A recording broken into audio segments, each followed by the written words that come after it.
Fishermen like to tell tall tales, and every time the fish gets bigger and it gets longer.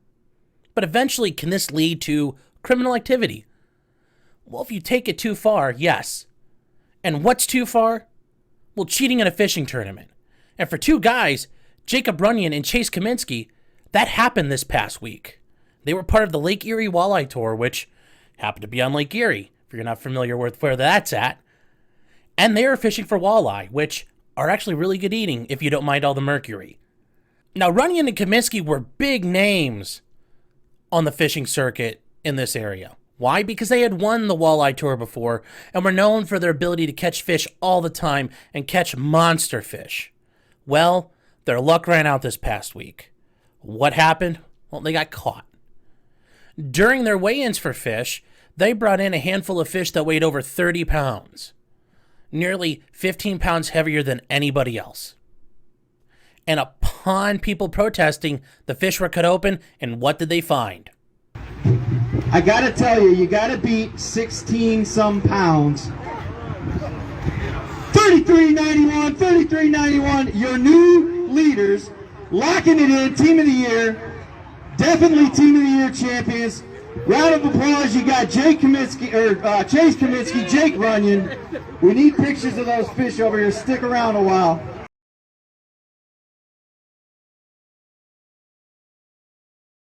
Tell the cop, it's them. It's them. You fucking don't we need to file a police report? Yeah. Jason, we gotta file a police report.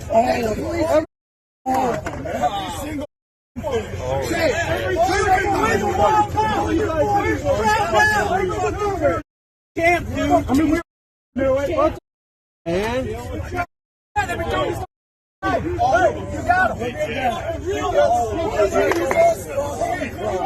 A filleted fish. Look it. This is a fillet, yeah. A fillet fish. It's a walleye fillet.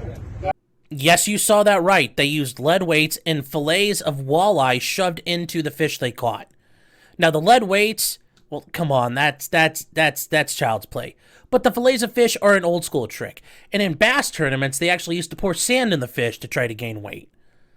X-rays have taken care of that. But yes, cheating in competitive sports, whether it's the Olympics for running or for guys trying to haul in fish, there's always been cheating, especially when there's money involved. And even if there wasn't money involved, just bragging rights, people will cheat for that, sadly as it is. And now it draws in the question, what did they cheat before? And if they cheated, well, is that a crime? Now, cheating itself may not be a crime because it's not as though it's organized gambling and you're cheating at slot machines or you're fixing sports. But what it is theft, and particularly theft by deception. And what would they be deceiving? Well, in the case of Ohio, if you take something from somebody through deception, which could include prize money, you come up with a fish that's full of concrete and it weighs heavier than any other fish.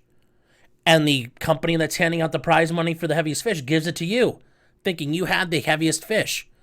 Well, you deceived them, and you took that money. You may have taken a sponsorship. They may have given you a boat. They may have given you a truck. They may have given you fishing poles. They may have given you free worms and whatever else that may be out there. If you deceive someone for their goods and services, that is theft in Ohio. Now, the issue for them is the scale of theft. What I've got on the screen right now is the Ohio Revised Code section for theft, 2913.02. Here, you're not allowed to deprive someone of their property or services, and as you can see under number 3, by deception. Once again, they've likely tricked somebody, so they've deceived them by bringing in illegally weighted fish against the rules of the tournament. Now, for both Kaminsky and Runyon, the issue is what level of felony is it? And in Ohio, there are 5 levels of felony. And they go by degrees. 1st degree, 2nd degree, 3rd degree, 4th degree, and 5th degree. 1st degree is the worst. And 5th degree, while it is still a felony offense, is the least serious of the felony offenses.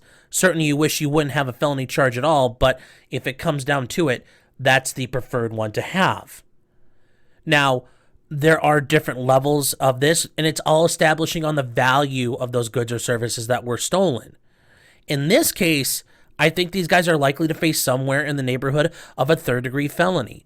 And it's because the value of the property or services stolen is between $150,000 and is also less than $750,000. Now, why do I say that?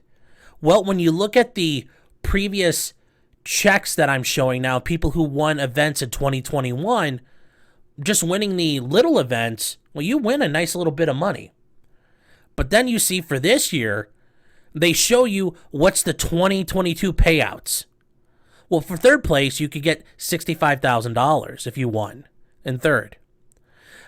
And for first place, what do you get? You get a boat that has at least $125,000 value. In second place, you win a boat that's got $110,000 value. And then they show you the weekly prizes in the lead up to things. That starting in October 15th, week 1, you can win $5,000. Week 2, you can win $5,000. Week 3, $5,000. Week 4, $5,000. Week 5, $5,000. You can win up to $25,000 total in addition to all these other things. There's all kinds of money that you can win. And because of all that money you can win, it was presumably similar back then.